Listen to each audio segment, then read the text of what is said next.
Buenos días, bienvenidos a todos. Me sumo al agradecimiento que nos dio Gabriela Tolchinsky a todos ustedes por participar. Tengo el placer de presentar a un amigo de la casa, el licenciado Dante Sica, quien nos va a brindar un panorama sobre el escenario económico que enfrentamos y espero que sea con el optimismo que nos transmitió tanto Pancho como Leandro. Dante, todo tuyo. Bueno, buenos días a todos. Vamos a ver eso de optimismo, cómo se lee. No sé lo que dijo Pancho tampoco, así que vamos a ver qué podemos hacer. No, un poco la idea es, viendo digamos, el ámbito, bueno, y ante todo agradecer la invitación por poder participar acá, es un poquito ver qué está pasando con la economía, qué es lo que podemos esperar en términos de los próximos años y ver un poquito cuáles son las principales tendencias que estamos observando. Un poco la idea, se ve bien, ¿no? Sí. Digo, un poco la idea del gobierno, tratemos de situar cuál va a ser el marco de los próximos años y en especial tratar de identificar cuáles van a ser los principales desafíos que va a tener el gobierno básicamente que enfrentar desde el punto de vista de los cambios que está realizando. Si uno se quiere situar ahora a lo que fue después de la elección, de alguna manera la elección lo que posibilitó es el confirmar que estamos ante un ciclo más largo en términos de años desde el punto de vista de las expectativas.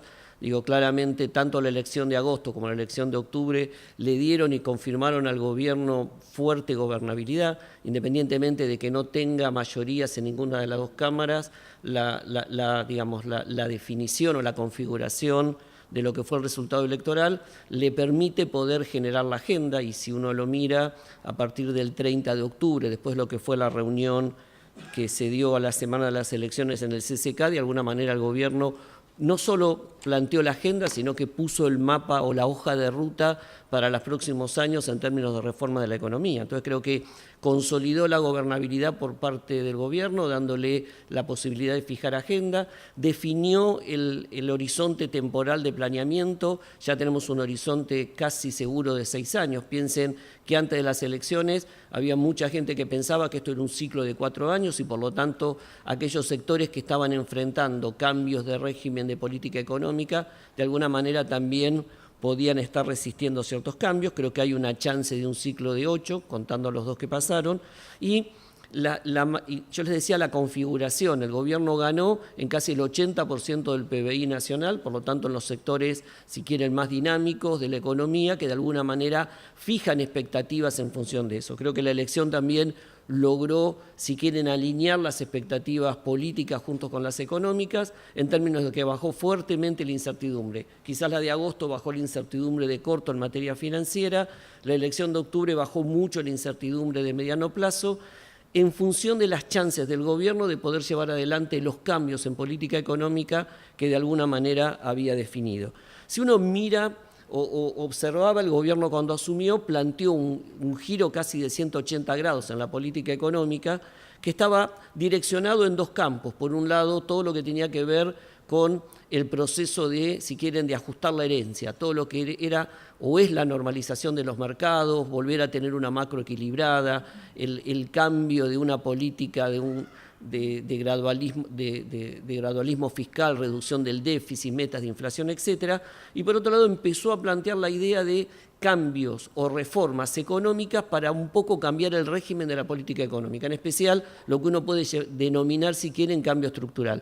Y la verdad que en estos 2 primeros años estuvo muy enfocado desde el punto de vista de la normalización de los mercados, proceso que hoy continúa y que de alguna manera se está consolidando. Y en términos de reformas estructurales, aparte de enunciar la idea de una economía más abierta, más integrada, más competitiva, que de alguna manera tuviera mercados mucho más eficientes, con menos trabas desde el punto de vista de la inversión, se había avanzado, pero no tanto. Creo que sí, la idea de lo que fue por lo menos el acto del 30 de octubre y las posteriores reformas muestran al gobierno iniciando la etapa del gradualismo reformista en materia de ir al corazón de los problemas que de alguna manera generaban impacto en los costos argentinos y le quitaban competitividad a la economía. Entonces, no es que pasamos de un gradualismo en materia, o una política gradual en materia de consolidación de mercados, a una política gradual en materia de reformas estructurales, sino que básicamente vamos a ver las dos agendas a la vez. O sea, vamos a entrar en un proceso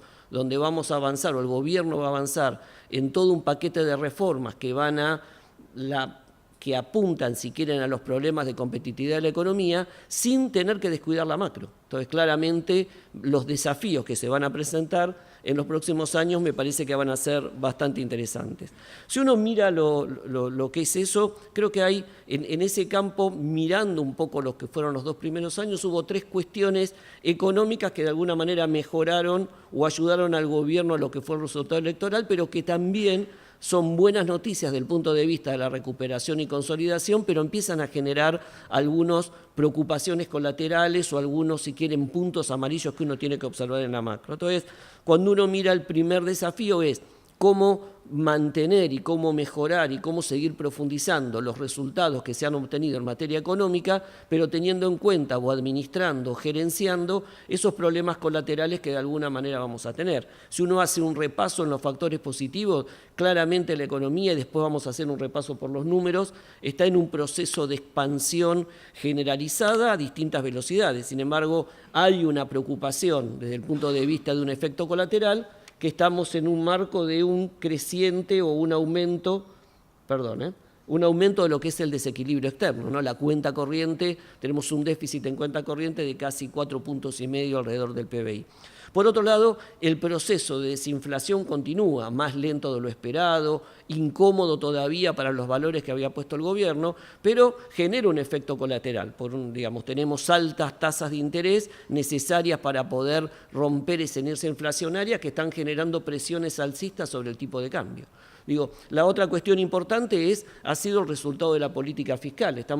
Pasamos de una política fiscal procíclica a una política fiscal anticíclica, donde vemos un proceso de contención del gasto y reducción del déficit fiscal, en especial en aquellos gastos que eran los más inequitativos desde el punto de vista social y regionalmente. Hubo baja de presión tributaria el año pasado, casi 2 puntos en materia de reintegros, pero claramente ahí hay un foco de preocupación con el tema del endeudamiento. Mientras haya déficit fiscal va a haber endeudamiento, por lo tanto este es un efecto colateral y claramente la necesidad de monetizar ese endeudamiento, porque si el endeudamiento que está tomando el sector público fuera al mercado, los dólares se vendieran al mercado, la apreciación del tipo de cambio todavía sería mayor. Claramente la necesidad de monetizar ese endeudamiento hace que el gobierno tenga que emitir más LEVAC, y para que las LEVAC sean de alguna manera apetecibles hay que aumentar un poco la tasa de interés. Entonces, claramente hay buenas noticias o resultados positivos por el lado de la economía, pero que generan ruidos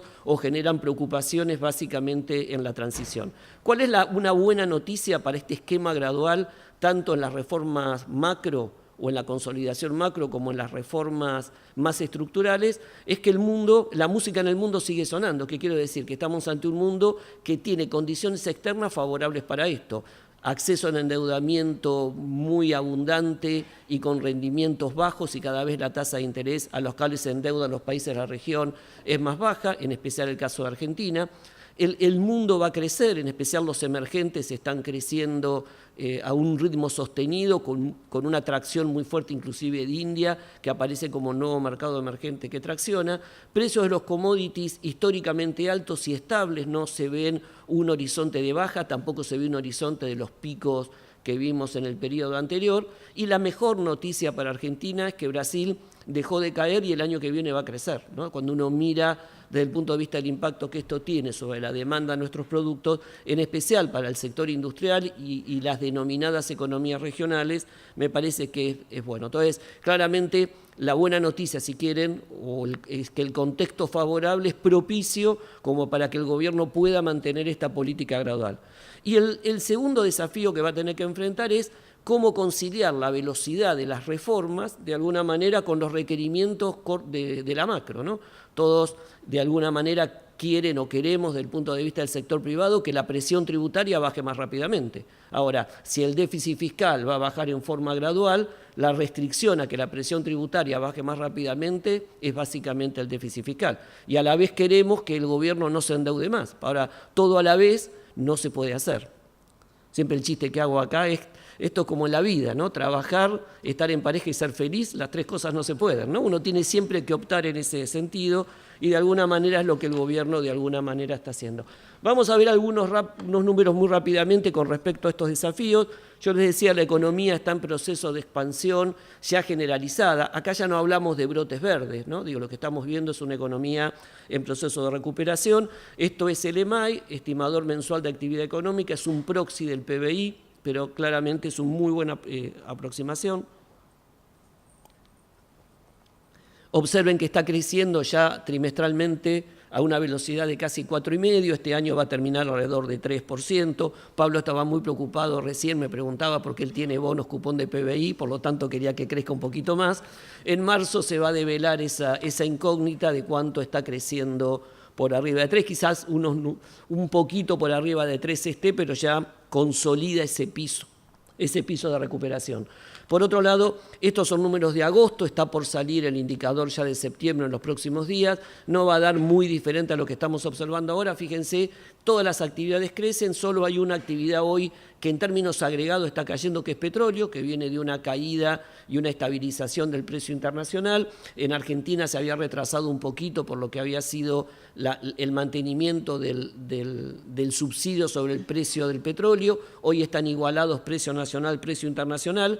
Minería está más o menos en cero, tiene ahí unas cuestiones que después vamos a ver regulatorias, y claramente gas es el que tracciona. Digo, en eso queda negativo petróleo y gas no convencional y gas convencional son los que están yendo para arriba. Fíjense que todos crecen a distintas velocidades, sectores, ahí no aparece, pero cuando uno pone pesca está creciendo casi al 15%, lo que pasa es que es un sector que tiene poco encadenamiento productivo y poca generación de empleo de manera territorial. El último que salió de la recesión fue básicamente el sector industrial, que recién empezó a crecer después de casi 20 meses de caída a partir del mes de mayo. Pero si uno mira esos 4 que tienen tilde, ¿no?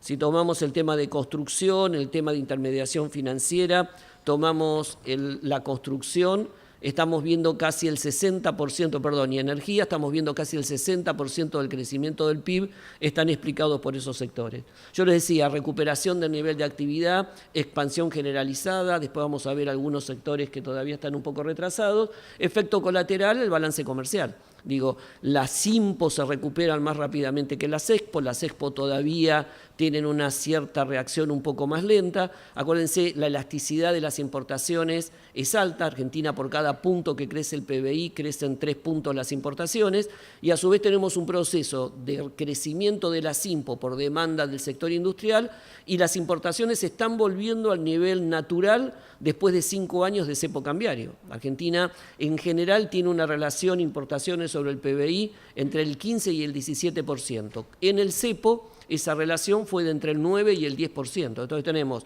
el agua vuelve a su cauce y a su vez tenemos el proceso de recuperación. Y encima, nuestro principal socio recién este año dejó de caer, que era un gran traccionador y un gran demandante. Entonces nosotros estamos creciendo y demandando y le estamos comprando más a Brasil, y Brasil de alguna manera está comprando menos. Este efecto, este déficit en cuenta corriente, es un déficit que vamos a ver va a perdurar por lo menos hasta el año 2021, 2022, y lo que tenemos que mirar después es el cambio de la naturaleza de ese déficit.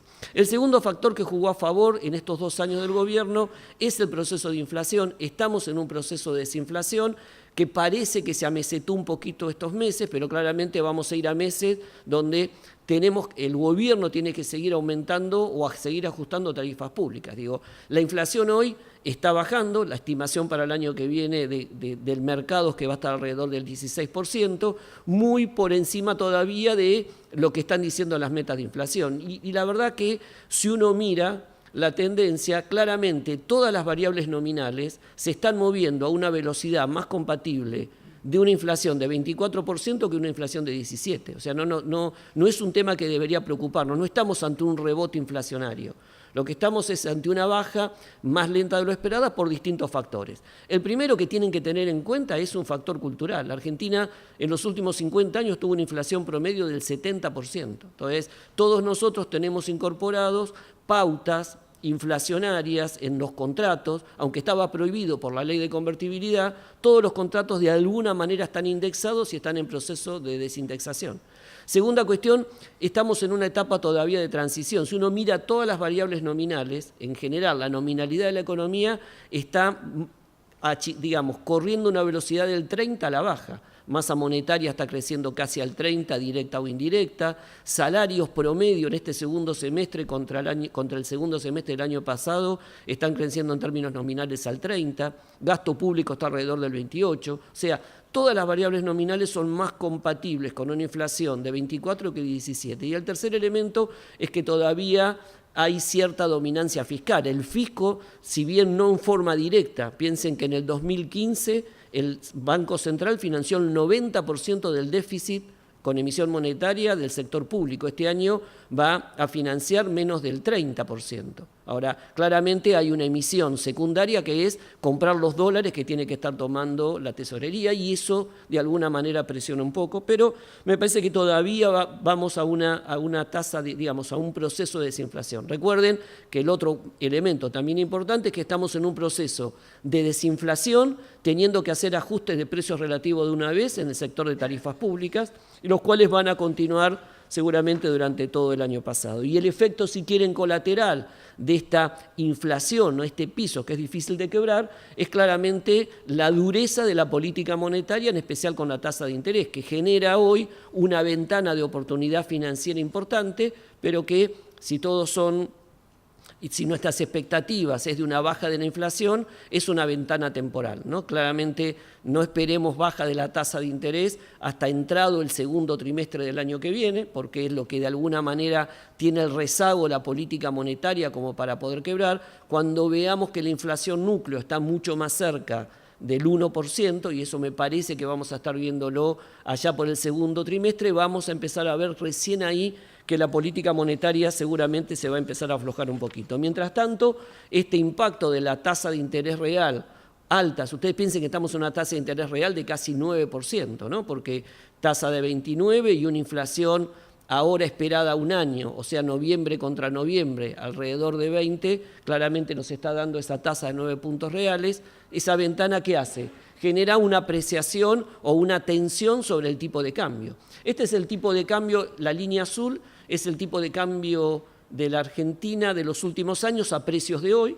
Fíjense, la línea punteada es el tipo de cambio promedio. Es difícil hablar de tipo de cambio de equilibrio, tendríamos que mirar muchas más variables estructurales en una economía que ha cambiado estructuralmente en los últimos 30 años, por lo menos cada 10 años. Entonces es muy difícil encontrar ese valor, pero claramente hoy tenemos un tipo de cambio por debajo del promedio que no es competitivo para muchos sectores o para muchas regiones y con una tendencia a la apreciación. Fíjense, cuando uno mira el zoom chiquitito, el que está en la parte superior del cuadro, en el primer semestre del año el tipo de cambio se apreció, la inestabilidad política o la incertidumbre política hizo que suba.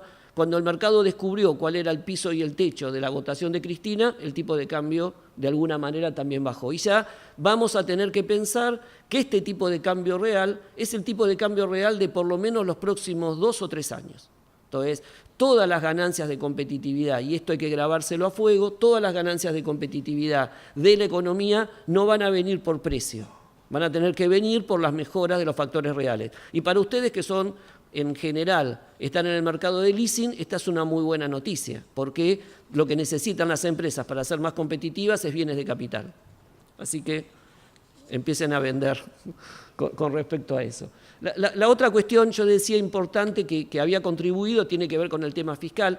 El déficit fiscal está bajando, vemos una política anticíclica. ¿Qué quiere decir anticíclica? Que cuando el PBI cae, aumenta el gasto público, cuando el PBI baja, empieza a crecer, el gasto público se reduce. El año pasado aumentó, aparte porque hubo mucho pago de deuda oculta que había quedado de la gestión anterior. Este año el déficit está bajando, yo creo que va a terminar cercano a 4%, un poquito mejor de lo que se esperaba en la pauta presupuestaria, pero miren lo interesante de la composición del gasto, ¿no? Fíjense, lo que tracciona al alza este año es básicamente prestaciones sociales y gastos de capital, y lo que tracciona a la baja o lo que explica gran parte de la baja del déficit este año son los subsidios económicos.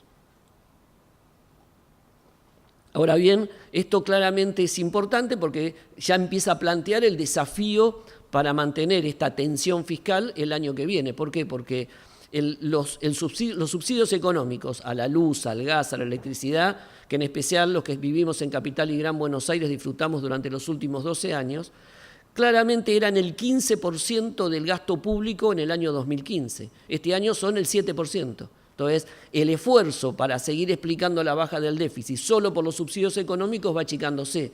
Por eso hay que mirar la parte de arriba. Cuando uno mira el gasto fiscal, para que tengamos una idea de la dimensión del esfuerzo, cuando uno mira el gasto fiscal federal, el 50% del gasto se ajusta casi automáticamente por inflación o un poco más en el caso de las jubilaciones, salarios y prestaciones sociales. Entonces, lo que queda para trabajar, quedaba trabajar con el otro 50%. Y en el otro 50% hay una parte importante que es gasto de capital. Con un programa necesario para poder bajar los temas de infraestructura, subsidios económicos era cantado que se iba a trabajar por ahí. Pero ahora hay que trabajar por la parte de arriba y hay que buscar unos temas de eficiencia. ¿Qué quiero decir con esto? Que si bien se está avanzando y es posible las metas de inflación, básicamente lo que viene va a ser también difícil. Y acá está la importancia de mirar estos dos cuadros a la vez, ¿no? Hoy la preocupación o el efecto colateral es la economía o la Argentina se está endeudando. Si uno mira la deuda estimada para fin de año va a estar casi en 55%. Ahora la deuda dura, la que uno tiene que mirar es la que está en dólares, de la cual hay que sacar la plata del bolsillo para pagar. El resto es deuda en pesos, que de alguna manera es deuda intraestado y ahí hay una especie de perpetuity. ¿Cuál es el punto interesante? Que mirar la foto nos hace olvidar la película. Tenemos que mirar la película y no solo mirar la foto. Entonces, lo importante de que se mantenga la política de baja de déficit fiscal es lo que va a permitir que la deuda de alguna manera se quede, sea convergente en el tiempo y se estabilice en el tiempo. Y no solo que se estabilice en términos de stock, sino que también el hecho de que baje el déficit fiscal y mejore la calificación de la deuda argentina hace que el flujo también, que es el pago de intereses, vaya achicándose. Argentina está a 3 o 4 escalones de poder ser investment grade. En la medida que pueda mantener esta disciplina fiscal los próximos años, estamos cerca de entre el 2019 y el 2020 de ser investment grade. ¿Qué va a permitir eso? Hacer un revolving de deuda de corto que quedó con tasa muy alta a deuda de largo con tasa más baja y bajar el peso del flujo financiero. Entonces, la deuda hoy es una preocupación, es una luz amarilla. ¿Es un problema hoy? No. ¿Cuándo puede llegar a ser un problema? En el momento que dejemos de tener disciplina fiscal. Entonces, por eso hay que mirar mucho eso. Siempre a los economistas nos preguntan, los empresarios, los analistas, cuál es el nivel de deuda que un país tiene que soportar. Como los economistas nos dedicamos a vender papers, todos hacemos paper y decimos para un defaulteador serial sería bueno que la dosis no supere tanto. Pero la verdad es que el nivel de deuda, el número quizás no importa. ¿Qué quiero decir con esto? Y que espero que la profesión no me castigue. Lo que importa es cuándo te creen y cuándo no te creen. El día que te dejan de creer, no importa el nivel de deuda que tengas, 60, 70, 80 o 150.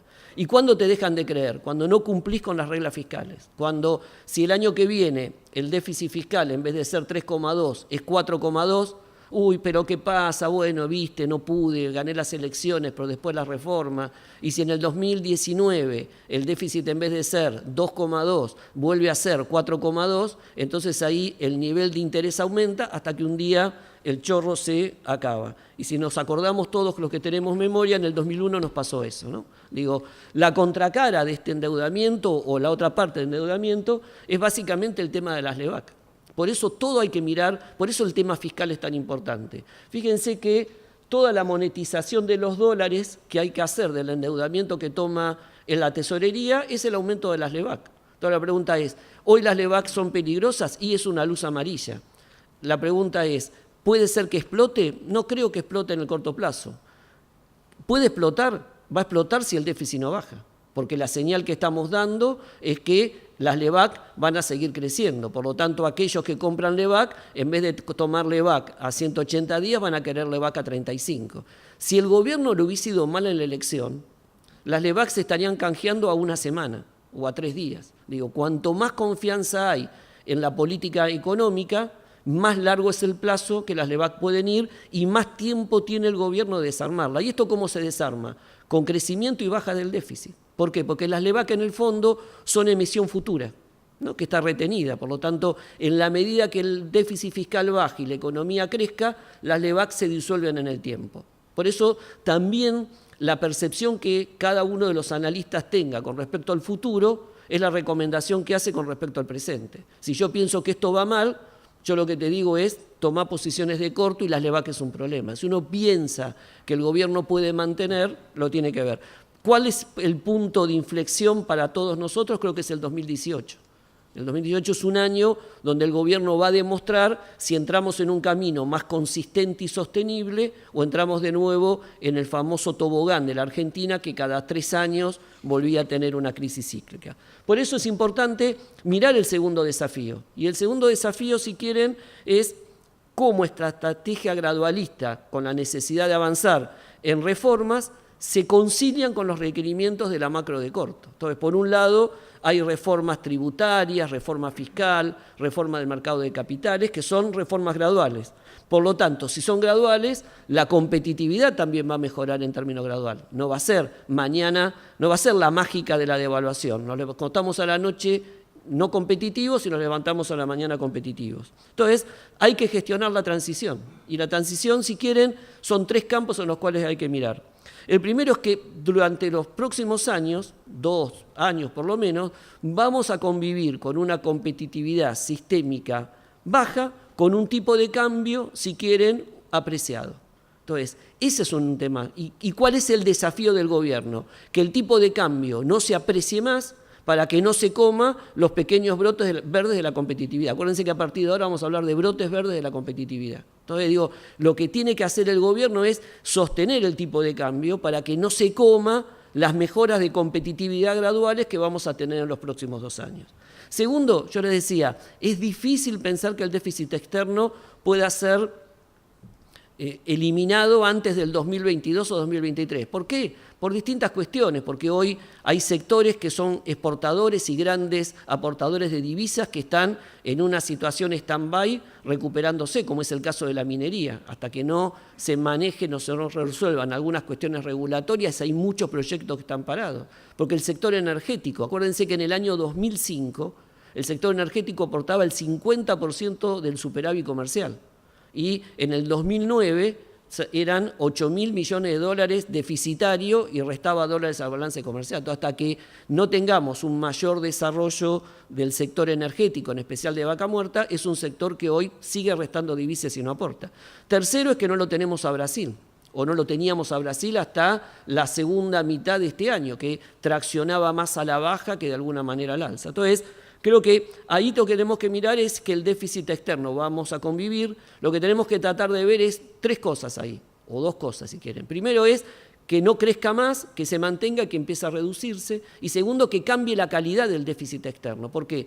Porque hoy ese déficit externo es muy endeudamiento de corto plazo, que está entrando porque necesita el gobierno y aprovechando el carry trade, con lo cual, si es muy de corto, nos hace muy vulnerables a lo que son los movimientos internacionales. Cualquier, no cisne negro, cualquier pato que se mueva puede hacer que de alguna manera... Entonces que tenemos que tratar de que esa calidad sea más endeudamiento, pero de largo, multilaterales, infraestructura, y que sean más dólares de inversión y menos de endeudamiento. Entonces, creo que esto es importante. Ahí el desafío, ¿cuál es? Que el gobierno dé también señales y genere esa expectativa y confianza de que estamos ante un tema transitorio y no permanente en materia de déficit, en especial para los que nos prestan plata.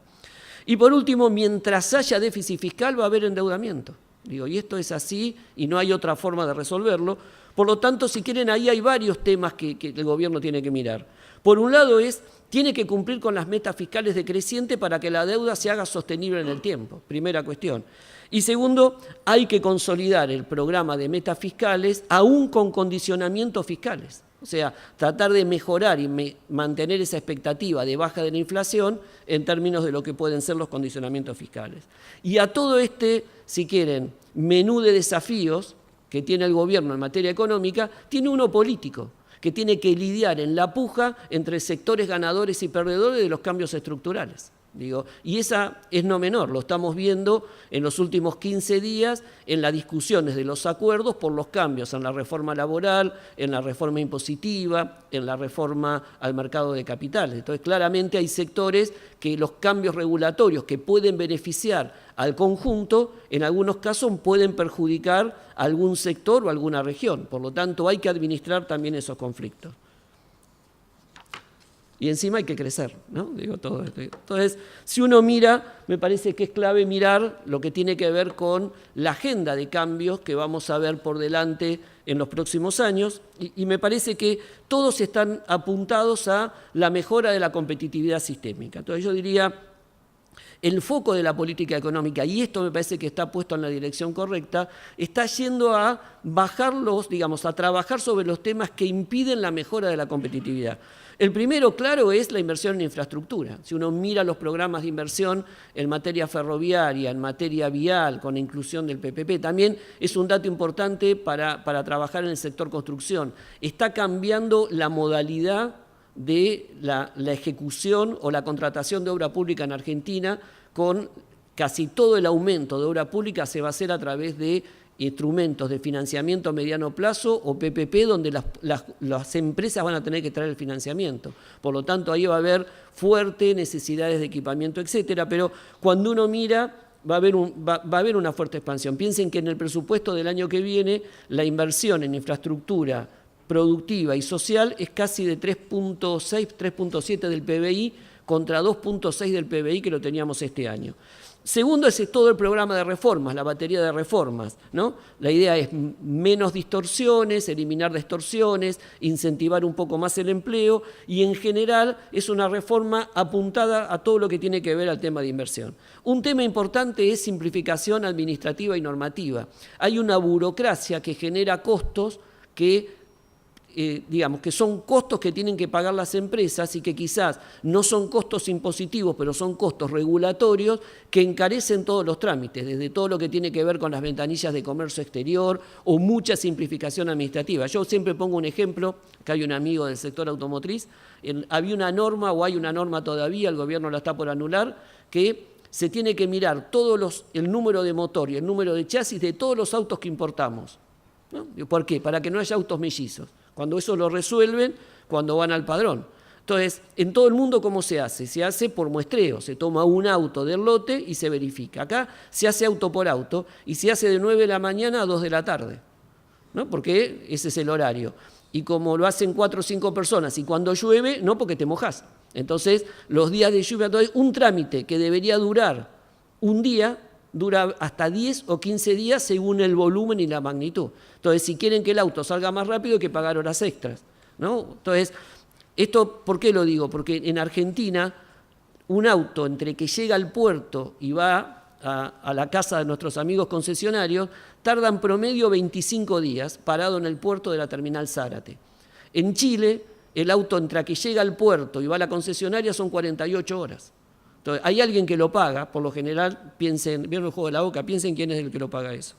El otro tema es el desarrollo del aparato científico y tecnológico. ¿Por qué? Porque necesitamos generar innovación para una nueva economía. Y ahí la innovación en Argentina, la inversión en innovación es baja. Argentina invierte menos del 0,6 del PBI y de eso el 70% lo invierte el sector público. Entonces, claramente hay que agilizar todo el sistema nacional de innovación y de calidad con una mayor interacción con el sector privado como para que empiece a generar mejoras, en especial de cara a lo que son las tecnologías 4.0 que se están difundiendo en casi todas las actividades.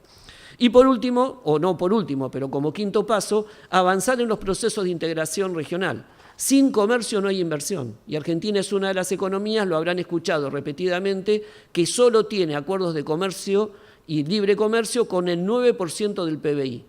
Cuando Chile tiene con el 80% del PBI o muchos socios de la zona del Pacífico tienen con más del 60%. El gobierno se ha puesto una meta en el Plan Productivo Nacional de avanzar por lo menos con el 50% de integración. Cuanto más comercio haya, más inversiones de mayor envergadura como para poder aprovechar esas discusiones. Ahora, claramente esto es un desafío para sectores que no están acostumbrados a competir. Por eso, necesario todas estas reformas que nos pongan en condiciones. Tiene que ser una apertura gradual y que acompañe el fortalecimiento de sectores para que estén en condiciones de competencia. Algunas cuestiones nada más que ya voy pasando rápidamente por el tiempo. Esto nada más que para que veamos la dimensión de los temas que tenemos que trabajar en infraestructura. Argentina es uno de los países más caros en materia de infraestructura, en términos de logístico. Ahí están los componentes de los costos. Si uno mira todas las inversiones que de alguna manera se están planteando, tienden a la mejora de esos costos. Yo creo que acá hay dos cuestiones: la inversión en infraestructura y los cambios regulatorios.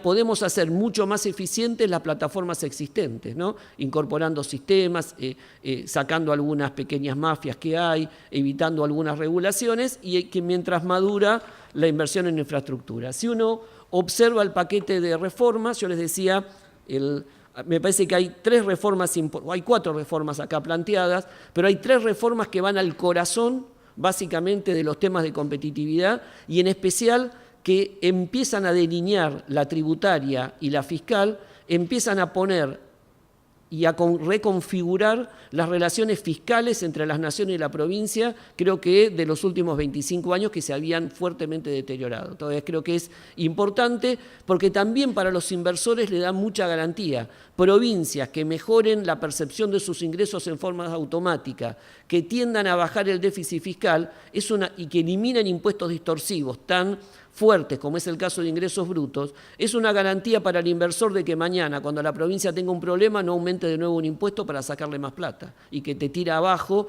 todo lo que era la hoja de Excel del proyecto de inversión. Es un dato no menor. Argentina, nosotros pensamos que tenemos un problema con los impuestos, ¿no? Nos cuesta pagar, nos cuesta ver el tema de impuestos, pero pagamos muchos impuestos en los bienes que consumimos.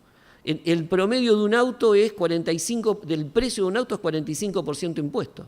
Uno dirá, bueno, es un bien durable. En el precio de la leche es 38% de impuestos que estamos pagando. Y 11% de eso es nada más que ingresos brutos. O sea que miren la naturaleza de eso. Después, el mercado de capitales es quizás la menos polémica y la cual hay mucho más consenso. Creo que va a agilizar mucho. Argentina necesita aumentar su mercado de capitales para poder potenciar el ahorro nacional. Piensen que tenemos solo un 13% de préstamos sobre el PBI, cuando nuestros socios comerciales están alrededor del 40-50%. Y la reforma laboral, que apunta básicamente si uno la observa, está dirigida a todos los que son los costos directos e indirectos o extrasalariales, directos e indirectos, que aumentan el costo en muchos sectores. En ese campo, si uno por lo menos ve cómo avanzamos, estas son las proyecciones de crecimiento a futuro. Me parece que fíjense el tipo de cambio, se mantiene en términos reales apreciado, una inflación a la baja y un crecimiento que se va a mantener. Creo que el año que viene es un punto de inflexión en términos de si se logra consolidar los objetivos macro, avanzando en este paquete de reformas, aunque a algunos les parezca que es un poco menor a lo esperado. Creo que Argentina puede, no definitivamente, pero sí empezar a entrar en un círculo más virtuoso de crecimiento, donde sea un crecimiento sostenido en el tiempo a una tasa del 3-4% y que permita en especial que sea la inversión el principal factor de tracción. Miren que para el año que viene ya estamos viendo una inversión que crece alrededor del 12 al 13%. ¿Cuál es el impacto sectorial de este cambio macroeconómico? Yo diría el primero importante. ¿Cómo estoy en tiempo? ¿Cuánto me queda? ¿Ya redondeo? Listo. Me dijo bien, pues me dijo redondeo que sí que me vaya. ¿Cuál es el cambio? Me parece importante. Digo en general y después les dejo las filminas para que la vean. El primer tema importante es ir a una economía normalizada, que en el 2019-2020 esté en una inflación de un dígito, con mercados que funcionen mucho más competitivamente, mucho más integrada al mundo. Cambia el modelo de negocios en Argentina y cambia el modelo de negocios para las empresas. Pero cuando digo cambia el modelo de negocios, no solo para los sectores sensibles o que antes estaban protegidos, también para los sectores competitivos. Entonces, claramente, adaptarse a una economía más moderna, más integrada, más competitiva, más normalizada, requiere o cambia la forma de hacer negocios y va a requerir que las empresas cambien su forma de administración o cambien su forma de organización para adaptarse a estas nuevas condiciones. Quizás para muchos sectores o para muchas empresas, seguir haciendo lo mismo, aunque estén en mercados más competitivos o en sectores más competitivos, no va a significar que les va a ir bien. Entonces, me parece que se viene también una necesidad de observar estos cambios porque va a impactar mucho en la micro de cada sector y en la micro de cada empresa. Temas de gobierno corporativo, profesionalización de las estructuras administrativas, la batalla para mejorar la productividad en términos de costos, la incorporación de tecnología, la incorporación de innovación, va a estar al alcance, va a estar en la agenda de todas las empresas que se van a enfrentar cada vez a consumidores más nuevos, más modernos. Ya no hablamos más de millennial, hablamos de centennial. El centennial, lo lamento lo que voy a decir, no quiere tener autos, no quiere propiedad de los bienes, quiere alquilar, quiere servicios de movilidad y lo quiere todo rápido, eficiente, verde, moderno y en especial, si se lo pudieran entregar por celular, también que lo entreguen por celular. Entonces, vamos a un cambio fuerte en materia económica que va a impactar en todas las dimensiones y en todos los sectores. Por lo tanto, lo que tenemos que mirar es cómo está nuestra reconfiguración sectorial y cuáles van a ser los sectores que van a crecer. Yo creo que ahí, por un lado, los cambios estructurales y la configuración macro, hay algunos sectores que lo ponen en situación ventajosa porque van a poder aprovechar mucho las oportunidades. Hay otros que el cambio claramente estructural les impacta, como es el caso de la industria de bienes de consumo masivo, electrónica, textiles, calzado, que estaban en un mercado muy protegido y que de alguna manera tenían posibilidad de convalidar en precio las ineficiencias del propio sector. Entonces, vamos a una reconfiguración sectorial bastante importante. Solo para que vean, y quiero ir a una filmina, sectores que van a traccionar, que traccionan y van a seguir traccionando a futuro: el agro, favorecido por el entorno y por todo el potencial; la ganadería dentro del sector agropecuario, en todas las ramas, en especial, requiere también algunos cambios importantes en materia de producción, como es un mayor engorde dentro de los rodeos; la construcción, hoy se está moviendo solo la construcción pública y privada grande, todavía no se movió la chica, que es que se va a mover fuerte a partir de los préstamos hipotecarios. El año pasado se dieron 8.000 millones de pesos en préstamos, solo 30% con UVA, no con vino, con uva. En el mes de agosto se dieron 8.000 millones de pesos solo en agosto, 70% con créditos UVA. Los bancos estiman que el año que viene van a estar dando en el segundo trimestre entre 15 a 18.000 millones de pesos por mes y casi 80 o 90% con el método UVA. Y hay 2.300.000 hogares que no tienen propiedad, más todos los que tienen deficiencia. O sea, es un mercado fuerte que se va a expandir en materia de construcción. La minería, yo les decía, hay un tema regulatorio que tiene que ver, por un lado hay que terminar el inventario de glaciares y hay que reglamentar en la ley de minería qué es lo que se entiende por el ambiente periglaciar, que hay muchas explotaciones, en especial de oro, plata y cobre, que están sobre la cordillera, que están esperando esa definición, pero hay proyectos en cartera más o menos por más de 15.000 millones de dólares que podrían de alguna manera estar efectivos a partir del año que viene. La industria, que aunque con heterogeneidades, con un crecimiento más lento, con sectores que van a seguir cayendo, pero hay otros que están creciendo: metalmecánica, insumos básicos, etcétera, están creciendo entre el 7 y el 8. Dato no menor, ya tenemos problemas en la industria de la construcción con los insumos. Hay poca piedra, está aumentando. Las 3 cementeras, solamente una está haciendo un proceso de expansión. Estamos en un sector que donde tracciona y que tracciona fuerte en el sector industrial y en el metalmecánico en especial va a estar viendo. El tema de energía, petróleo y gas, mucho más gas que petróleo, pero en energía en todo, básicamente en toda la cadena. Estos son sectores que de alguna manera van a estar traccionando. ¿Por qué se los muestro? Porque en el leasing hay una gran oportunidad. De todos estos sectores se derivan todos estos productos que de alguna manera pueden ser incorporados iba a decir licial, no sé cómo dicen ustedes, liciables, linciables, bueno, no sé, inventan la palabra, pero digo, son sectores que claramente productos que son insumos para esos sectores y que claramente bienes de capital, etcétera, pueden entrar básicamente en el mercado. Así que me parece que se abre una oportunidad importante, acá después tienen una descripción de cada uno de los sectores y algunos que quizás por el desarrollo, como es el caso de la aeronavegación, equipamiento médico y tecnología de la información, seguramente van a requerir muchísimo más. Yo creo que me parece que, como les decía antes, estamos entrando o tenemos como Argentina, como economía, una ventana de oportunidad importante. Creo que el 2018 es un año de inflexión en el sentido de no solo la consolidación, seguir con la consolidación del programa macro, sino básicamente la posibilidad de avanzar en las reformas estructurales. Cuanto más avancemos en reformas estructurales, aunque parezcan al principio un poco más light o un poco más suaves, es lo que nos va a dar y nos va a permitir tener un crecimiento sostenido en los próximos años. La clave del crecimiento sostenido de la inversión, no solo por un tema como sociedad, porque genera más empleo de mejor calidad y por lo tanto mayor inclusión, sino también por un problema de previsibilidad en el tiempo. El leasing necesita un horizonte de previsibilidad, una economía que crezca sostenida, aunque en 3 o 4%, con estos sectores tractores, de alguna manera le da previsibilidad al negocio. Muchísimas gracias.